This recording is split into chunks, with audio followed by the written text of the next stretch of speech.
பொதுத்துறை நிறுவனங்களை தனியாருக்கு விற்கக்கூடாது உள்ளிட்ட கோரிக்கைகளை வலியுறுத்தி ஒருநாள் வேலைநிறுத்த போராட்டம் நடைபெற்று வரும் நிலையில் தொழிற்சங்கத்தினர் திருச்சி தெப்பக்குளம் தபால் நிலையம் முன்பாக சாலை மறியல் போராட்டத்தில் ஈடுபட்டுள்ளனர்.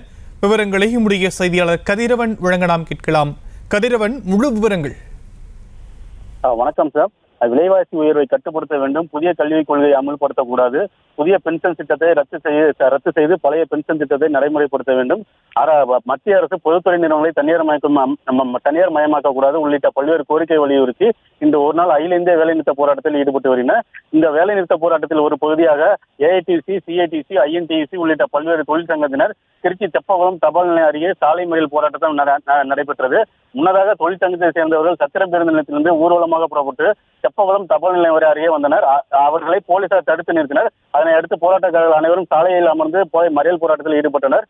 மத்திய அரசை கண்டித்து முழக்கங்களை எழுப்பினர். தொடர்ந்து போராட்டத்தில் ஈடுபட்டவர்களை போலீசார் கைது செய்தனர். சுமார் 700க்கும் மேற்பட்டோர் போராட்டத்தில் ஈடுபட்டதால் மீதம் அதாவது ஒரு மணி நேரத்திற்கு மேலாக போராட்டம் நடைபெற்று இதனால் திருச்சி சத்திரம் பேருந்திலிருந்து மத்திய பேருந்து வரை போக்குவரத்து பாதிப்பு ஏற்பட்டது.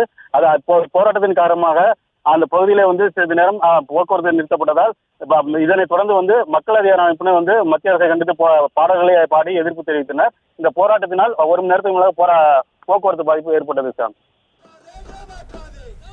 விவரங்களுக்கு நன்றி கதிரவன். செய்திகளை உடனுக்குடனும் துல்லியமாகவும் தெரிந்து கொள்ள சப்ஸ்கிரைப் பண்ணுங்க.